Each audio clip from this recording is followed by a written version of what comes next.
Hello, everyone, and welcome to my Hacks AEW All Out predictions. And Leafs lose 6-1 in the Atlantic Division Finals, Game 7 to the Florida Panthers. Welcome back, everyone who watches exactly one of my videos every freaking year. Sorry, everyone. An out of body experience. You just have that whenever you wear a Maple Leafs jersey sometimes. Love you, Steve Dangle. Mean it. So, welcome to my Hacks predictions of AEW All Out. That's right. The alternative version to WWE's WrestlePalooza nightmare this weekend. It's going to be just like in July. Two big shows back to back, all of the wrestling, a smorgasbord buffet. Bring your bibs, because you're going to be eating good, fam, as the kids like to say. 13 matches on the board for All Out. They're going to start at 1 o'clock again, aren't they? This is going to go for 9 hours, isn't it? By the way, this is taking place up at Scotia. They're in Toronto, Ontario, Canada. Got to get this done before the Maple Leafs preseason starts up. 13, enough of my stalling. 13 matches. Let's get into it. First on the pre-show is an 8-woman tornado tailgate brawl of Cameron Haley, Mina Shirakawa, Queen Amita, and Willow Nightingale taking on Morgan Bean, Penelope Ford, and the Triangle Madness of Julia Hart and Sky Blue. I'm just going to take Cameron and friends. That's it. It sounds the simplest of this. It's an 8-woman match. Everybody get in there. Beats everyone up. They has fight. Up next is Daniel Garcia taking on Katsuri Shibata. Sure. Daniel Garcia just turned heel, and you know that he did because he wore a black hooded sweatshirt. I'm taking Daniel Garcia on this. He has joined something, and Daniel Garcia. And it's the Ops taking on the Workhorsemen of Anthony Henry and JD Drake. The Ops are of Samoa Joe and Powerhouse Hobbs. The Workhorsemen? Who the hell are these guys? I'm going to take Samoa Joe and the Ops in this because it's Samoa Joe, the king of not giving a crap. And you never go up against. So let's go to the main card. And, well, okay. So much for my no championship rule. Lots of stipulations in this. So let's start with Big Bill versus Eddie Kingston. Eddie. Would have been nice if it would have been a surprise on this, but Eddie's back. 16 months away with a torn ACL and a torn meniscus. Great to have the Mad King back. Big Bill's going to do fun work, and Eddie Kingston is our Mad King, and I never go against the Mad King. Give me Eddie Kingston. Up next is, let's go to the trios match of the Hurt Syndicate taking on Ricochet and the Gates of Agony of Bishop Khan and Toa Linoa. I don't know AEW outside of the big shows. Shut up. I'm going to take Ricochet and friends. I do like the Hurt Syndicate. I like that MJF's no longer with them because we are done with the Temu version of Sami Zayn and the Bloodline. But Bobby Lashley's doing great stuff. So is MVP and Shelton Benjamin, who is immune from aging, apparently. But I think Ricochet and the Gates of Agony win. Now, how cool would it be if these two teams were to come together and expand the Hurt Syndicate? Could be interesting. No, but they'll never do it. Next. Let's see here. Let's see where else we can go with this. All right, let's go to Darby Allin versus Jon Moxley in a coffin match.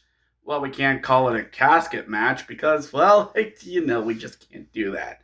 So it's a coffin match between Darby Allin and Jon Moxley.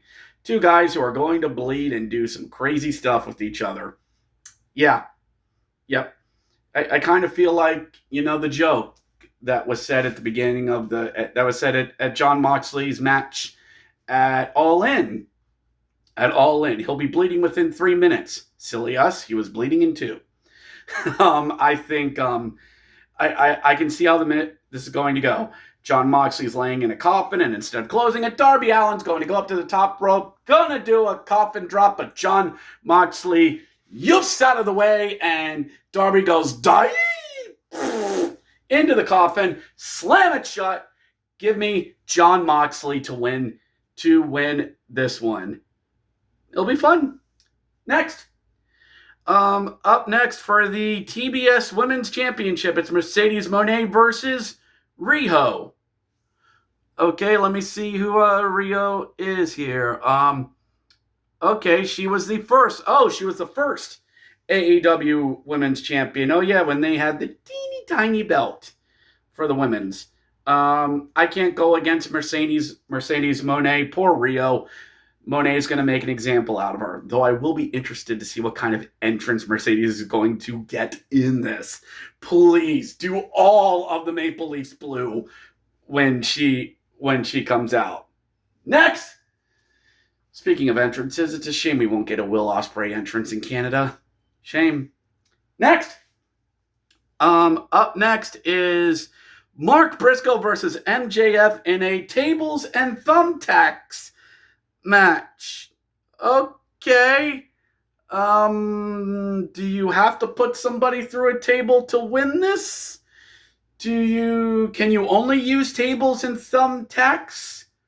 What are the rules here? What's the gimmick, son? I said, what's the gimmick, son? What's this all about? But in all seriousness, MJF is being an unbelievable prick, especially when he said that, basically saying Mark should have, not. I probably shouldn't say that, but yeah, I'm gonna take MJF in this. This is the type of match, the brutal the type of match is, the better MJF is going to do, and he still has the contract. I can't go against MJF, and neither should you. Give me MJF. Next. Up next, let's go to, let me make sure I got all this right here. Okay, we're through all of that. Let's go to the 4-way ladder match between Brody King and Bandito versus the Young Bucks. Jet Speed of Kevin Knight and Speedball Mike Bailey taking on the Don Callis family of Hikaru and Josh Alexander. You're going to hear the Don Callis family a lot during all this. So yeah, first off, the Young Bucks. They have money again. We have our entrance. We got money. Money. Give us all the monies. And hey, Renee Paquette, here's $10,000 because you are you. And they've got their music back. They've got their videos back. They've got pyro back. And you know what? I've liked what the Young Bucks have done. The not getting their entrance, not being called EVPs, having no money, being laughably broke. Good on them. They played it up very, very well. And there's part of me that wants to see the Young Bucks win the tag belts. That way they get more money. We got to hold these belts because we need money to get our titles back. I meant company titles, not the tag titles, but you know what I mean with that. But Brody King and Bandito just won the tag belt, so it's hard to go against that. Jet Speed is going to do some insane spots off the ladder. Hell, all these men are going to do insane spots off the ladder. Knowing AEW, they're going to put this match on right after the Darby Allin match, aren't they? And this Canadian crowd is going to be burned out. Let me give you a hint, Canada. Do not drink your energy drinks early. Save that for halfway through the show because you're going to need to keep your energy up. Get an extra round of poutine while you're there. Keep it going. If the Tim Hortons is open, keep going back to it. So after all that, give me Bandito. They just won the belts. There's no way that they take the belts off them. Right? Next. Up next is a 4-way match as Timeless Tony Storm takes on Jamie Hayter, Chris Statlander and Thekla. Thekla. Take that whatever you will. There's no way Toni Storm loses this. There's none. There's none. She already beat Athena back at Forbidden Door. I'm surprised you pulled the trigger on that soon. And if you look up and down the roster, who's going to beat Toni Storm? Who in a recent interview said she's AEW for life and has no plans of going back to the Big E. Good on you. And there's no reason to take the belt off of Toni Storm because she's up here and everyone else is pretty much down here. So I'm sure this will be a great match, a good four-way match, although depending on where they put this could be a bathroom match. I'm sorry, ladies, but this is a crowd that's going to get burned out and look for breaks anywhere they can. And depending on where this is, this might be a bathroom match. I don't make the rules, ladies. Sorry.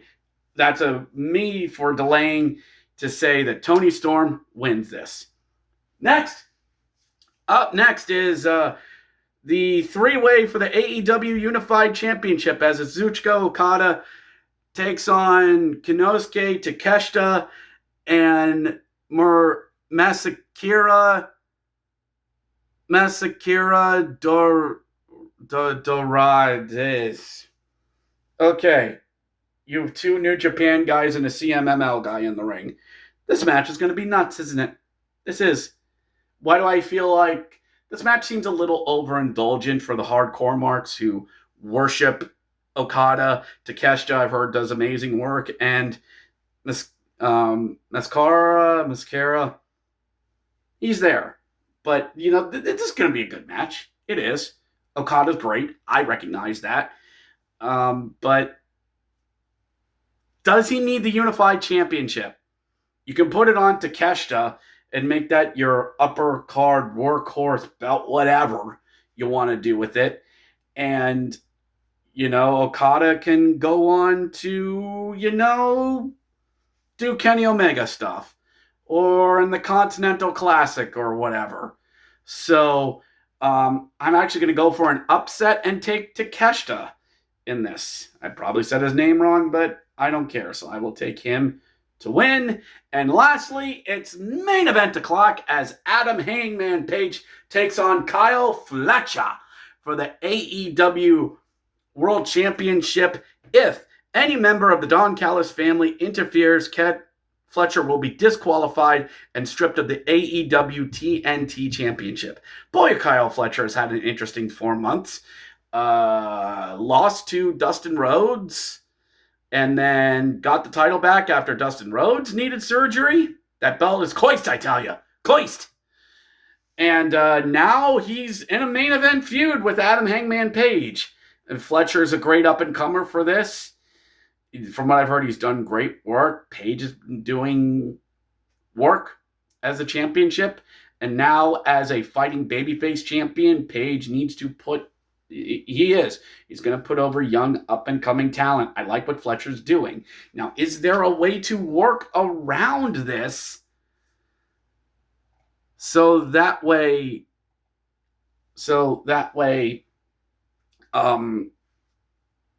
Fletcher wins because we get a new member of the Don Callis family?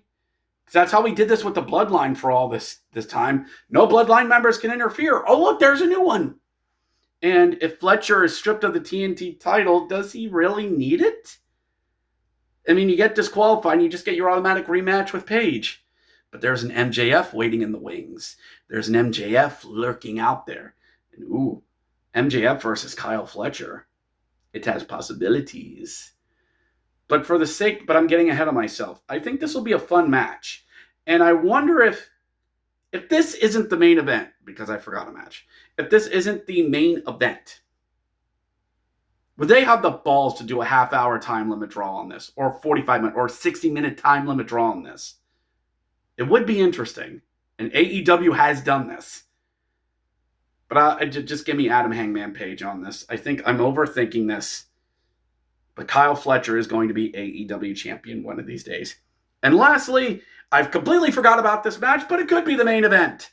As it's Adam Copeland and Christian Cage taking on FTR, the Canadian boys, taking on FTR. Yes, in Canada. All of the posing, all of the entrances, all of the Canada gimme in this match. I'm taking Cope and Cage, or as Wrestle Talk has brilliantly called them, CNC Music Factory, which is beautiful. There is no reason why Cope and Cage aren't going to win this. They are. It is going to be fun, and for the benefit of those with phone photography, they will do poses. Although there is that one pose of them at the 2300 arena, just leaning over the ropes, just doing a 5-second pose without doing a 5-second pose, looking like two dads who are bored at a Target because their wives needed to go shopping. It's brilliant. Anyway, Cope and Cage wins. No reason to go any other way. So that'll do it for my hacks predictions of AEW All Out 2025. Enjoy the show, everyone. For all of you that can watch it, and I'll be back next week to do this. More hockey content on this channel. Like and subscribe. Go Leafs. We'll see you next time.